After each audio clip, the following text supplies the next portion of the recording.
Hello বন্ধুরা, সবাই ভালো আছো আশা করছি। আর আজকের আমি শেফালি রান্নাঘরে আবারও চলে এসেছি এক নতুন রেসিপি নিয়ে। দেখো, আজকে চিংড়ি মাছের রেসিপি তৈরি করব। তার জন্য এখানে 250 গ্রাম চিংড়ি, যে বড় বড় কড়া চিংড়ি, ভালো করে বেছে কেটে ধুয়ে নিয়েছি। আর এখানে নিয়েছি চিংড়ি মাছের রেসিপিটা তৈরি করব, পেঁয়াজ কুচিয়ে নিয়েছি। আর এই চিংড়ি মাছটা একটু অন্য টাইপের রান্না করব, আর সেটাই আজকে তোমাদের শেয়ার করছি একটু নতুনত্ব। এখানে দেখতেই পাচ্ছ বটম মাশরুম, এই যে এখানে 250 গ্রামের মতন বটম মাশরুম নিয়ে নিয়েছি। আর তার সঙ্গে নিয়ে নিয়েছি 4খানা টমেটো, 2টো আলু আমি একসঙ্গে কুচিয়ে নিয়েছি। এই যে বটম মাশরুম, আলু আর হচ্ছে এখানে দেওয়া আছে টমেটো, 3 রকম দিয়ে। আর এখানে গোটা 5-6 কাঁচা লঙ্কা আমি কেটে নিয়েছি একসঙ্গে। তো এটা আজকের এই চিংড়ি মাছের রেসিপিটা তৈরি করব এই বটম মাশরুম আর টমেটো দিয়ে। তো এই রেসিপিটা এত সুন্দর হয় আর খেতেও খুব টেস্টফুল হয়। তো বন্ধুরা, রেসিপিটা কিন্তু পুরোটা দেখবে, আশা করছি সবারই রেসিপিটা ভালো লাগবে। তো চলো কথা না বাড়িয়ে রেসিপিটা শুরু করা যায়। বন্ধুরা, দেখতেই পাচ্ছ আমি গ্যাসের ওপর একটা সসপ্যান বসিয়ে দিয়েছি। এবার এখানে আমি দিয়ে দেবো 2-3 চামচের মতন তেল দিয়ে দিলাম। এবার তেলটাকে ভালো করে গরম করে নেব। তেলের ওপরে এই চিংড়ি মাছগুলো দিয়ে নেব। পেঁয়াজকে কুচিয়ে রেখেছিলাম, 4খানা পেঁয়াজ একদম ছোটো ছোটো করে কুচিয়ে রেখেছিলাম, এই পেঁয়াজ কুচিটা দিয়ে দেবো। আর এর সঙ্গে দিয়ে দেবো এই যে আদা রসুনের পেস্ট 2 চামচ। আমি এখানে আদা রসুনের একটা প্যাকেট দিয়ে দিলাম, তোমরা চাইলে বেটেও দিতে পারো। আর এখানে দিয়ে দেব গুঁড়ো লঙ্কা 2 চামচের মতো দিয়ে দেব, এটা কিন্তু ঝাল ঝাল খেতেই ভালো লাগে। আর এখানে দিয়ে দেব 1 চামচের মতো জিরে গুঁড়ো দিয়ে। এবার সব উপকরণগুলোকে ভালো করে ভেজে নেব।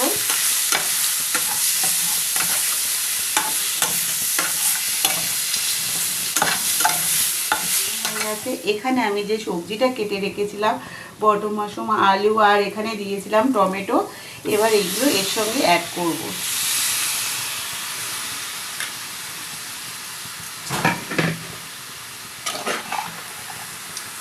এইভাবে চিংড়ি মাছের রেসিপিটা একবার বাড়িতে বানাবেন, দেখবেন খুব সুন্দর হয় খেতে। আর সবাই খেয়ে কিন্তু প্রশংসা করবে।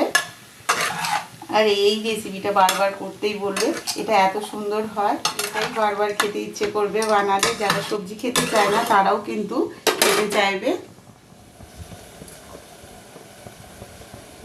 তো বন্ধুরা দেখো, 10 মিনিট হয়ে গেছে। 10 মিনিট পরে আমি ঢাকনাটা খুলে দেখাচ্ছি। দেখো কতটা জল বেরিয়েছে। আমি কিন্তু এখানে একটু জল দিই, এই জলের মধ্যে কিন্তু সব সবজিগুলো কিন্তু সেদ্ধ হয়ে যাবে, আলু টমেটো আর বটম মাশরুমটাও কিন্তু সেদ্ধ হয়ে যাবে।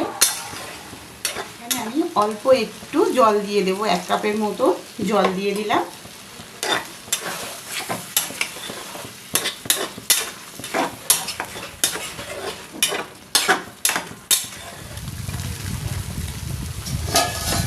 তো বন্ধুরা, দেখতেই পাচ্ছ আমার কিন্তু তরকারিটা হয়ে গেছে। এবার আমি এখানে একটা গরম মশলা অ্যাড করবো।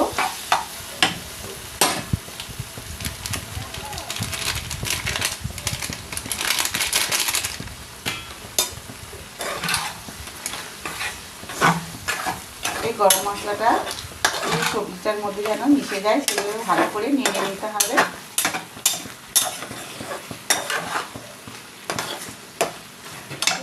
এবার এখানে আমি নামিয়ে নেব। তো বন্ধুরা, দেখতেই পাচ্ছ আমি যে চিংড়ি মাছের রেসিপিটা নামিয়ে নিয়েছি। তরকারিটা দেখুন কত সুন্দর হয়েছে।